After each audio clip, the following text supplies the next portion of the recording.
we know that the animal class has an animal constructor, right?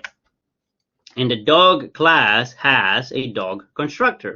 You know, that's just what we know so far about constructors.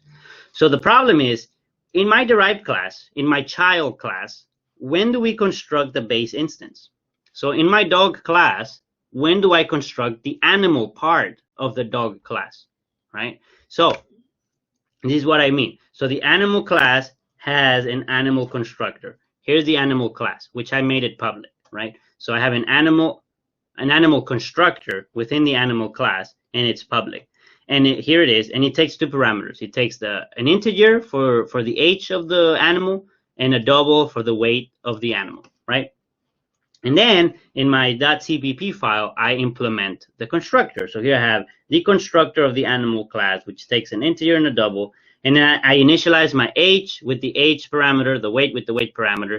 And then for the heart, I just make a new heart and I store it, right? Then I have a dog, and my dog class has a dog constructor. Well, here it is. This dog constructor has no issues, right? It has no parameters. It's just a parameterless constructor. And then in my .cpp, and it has a data member. This one, we added the breed, right? So we're using our enumeration that we did last week, I think, right? So we have the enumeration for the breed of a dog, right? And then in our implementation, we have the constructor dog from the class dog, and we initialize our members, right? So we initialize the data member breed, we assign it Chihuahua, right? So we default our dog to be a Chihuahua. The question here is that dog inherit from animal. When did the animal get created? Any thoughts? When did this happen? This has to happen. This right here has to happen for animal to be properly created and defined, right? So for this to occur properly, this has to happen. My question is, I have inherited from animal, I initialize dog. When did my animal object, the animal part of dog, get created?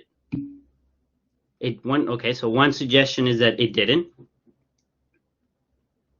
And any other ideas? Anyone has an idea? Or another thought is it could have used the default constructor. That's not a bad not a bad idea. So the actual thing is that it didn't, right? It actually, if you try to run this code will not function. It will not work. Now the second suggestion is it uses the default constructor. That would be a good suggestion if we had a default constructor, right? Or a parameterless constructor for animal. But here animal requires two parameters to be properly constructed.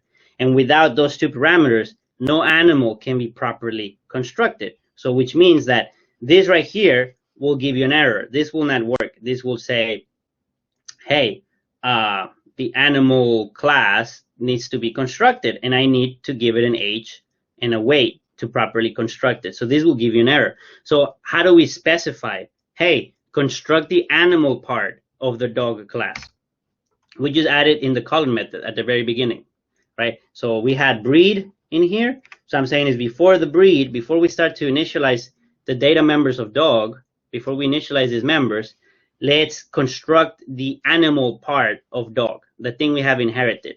So here I call the constructor animal, and then I give the values that I want for the parameters, the arguments for the constructor, which in this case would be 0 for the age, 10 for the pounds. So this is becoming a default dog. My default dog is a animal, which by default has an age of 0, weighs 10 pounds, and it's a Chihuahua, right? And then I could actually make it better and say, you know what, my dog class, I'm going to create a better constructor. This constructor actually takes 3 parameters. It takes the age, the weight, and the breed, right, to properly create the dog. So the age gets given to the constructor of the animal, the weight gets given to the constructor of animal, and then the breed initializes the data member of mbreed, right? So now here I have created not a default dog. I have created a dog with a specific set of data, a particular age. Like I could describe my dog. I have a Chihuahua she's like 16 years of age. So I could put 16 here. She weighs like 9 pounds, I think. So she would be like 9 point something here, and she's a Chihuahua. So I can put those three here, and that would create a sort of a representation, virtual, of my Chihuahua, right? And the animal part of the dog is actually being created. And you add that to the beginning when you're doing the colon method to initialize your members, okay? And so we can construct one. Here I constructed a Labrador, which has an age of 1 and 55 pounds, right? So my dog is a dog of 1 year old, 55 pounds, and it's a Labrador. And you use my dog like you would normally do. All its public members that are available through the animal class and the dog class together are all the members that you have access to in my dog class, or my dog instance right here.